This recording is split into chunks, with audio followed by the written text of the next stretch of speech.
Hi everyone, this is Marilee. I wanted to come on here today and just share with you a couple things that the Lord has showed me, how He views the organized church system today and how He delivered me from that.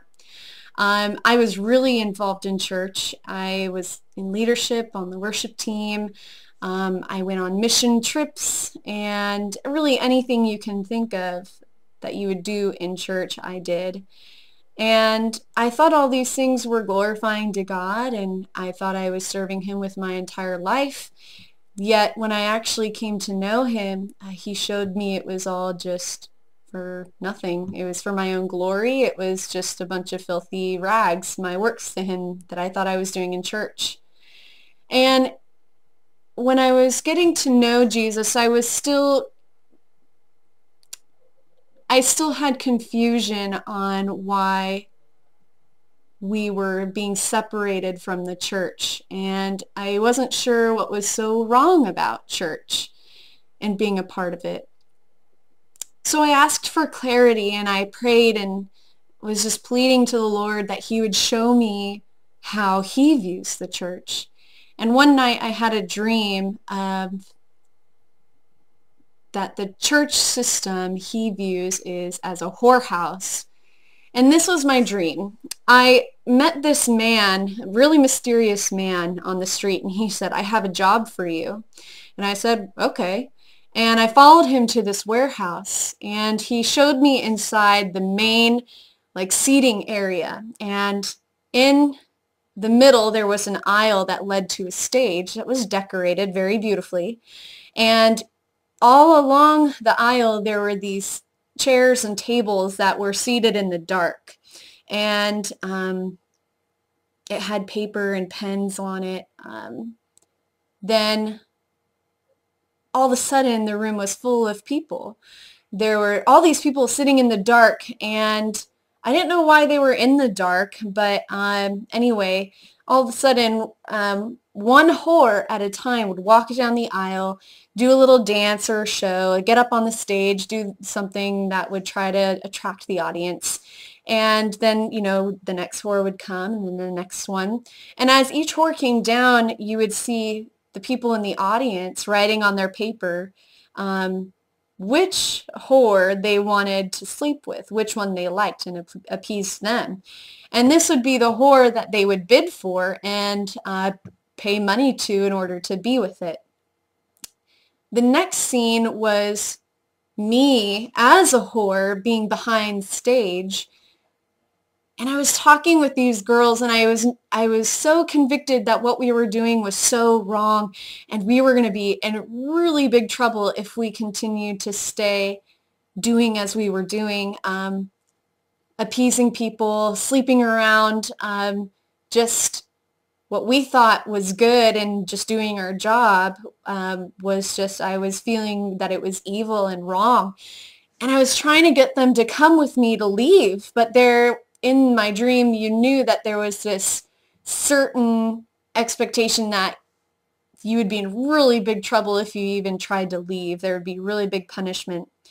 And I was trying to convince them to come with me to leave, but none of them really wanted to. They all just said that I was over-exaggerating and that it wasn't a big deal, just to calm down, and that they wouldn't do it because they didn't want to get in trouble. But I was convinced that I needed to leave, so I got up and I started running down this empty floor, and I noticed that there was another girl running with me, and there were these men, maybe like 10 of them, chasing us, and they were trying to get us and bring us back into this whorehouse. And so I had to fight so hard against them. I had to punch and kick and squirm to try to get out of their grips. And I was noticing that this other girl was trying to fight hard too, but eventually she just gave up and let them drag her off back. And I had to fight and fight and fight until finally I was able to get out of this warehouse, and I was free. I was liberated, and that was the end of my dream. Now, what Jesus showed me is those that were in the audience in the dark there, writing on their pieces of paper, is the congregation, the people in the church. And they are wanting to tithe and give their money to the church that appeases them, says what they want to hear, and the church that they like. And they want to sit in the dark because they're full of sin and they don't want their sin to be exposed. And the whore that would walk down the aisle to the stage is the leadership of a church. And not just the pastors, but all the leadership that is involved in church. And they would do their little dance, sing their little song in order to attract the people in the audience so that they can get their money and that they would gain their popularity so that they could be the best whore. The danger about leaving the church that I felt is when you try to go against and preach against this worldly and sinful church system, people fight against you and they want you to continue to stay plugged into some kind of church system. But the problem is it's full of sin. And this is what Jesus has showed me, is that the church systems are full of sin, and they don't want to truly repent of all sin and live righteously for Jesus. They want to live for themselves, and they want to attend church and play church and give lip service to Jesus, but they don't want to offer their life as a full sacrifice to Jesus, being pleasing to him. And it takes a lot of work to do. And you have to be willing to give everything for Jesus. You have to be willing to pick up your cross. You have to be willing to deny yourself and carry all that for Jesus. That takes a lot of work. That's not a piece of cake. And the church system likes to just sit back and comfort each other in their sins, and that's wrong. We cannot okay sin. Sin is of the devil. If you sin, Jesus is not your father. The devil is your father. Jesus has nothing to do with sin. They say that you can find Jesus in church, but Jesus is not there, my friends, because Jesus has nothing to do with sin. He says, what fellowship does light have with darkness? None at all. And he also says that he is the vine and his true children are the branches. And if you are not his true child, you will be cut off from that vine and you will be thrown into the lake of fire. I know that I want to be pleasing to Jesus.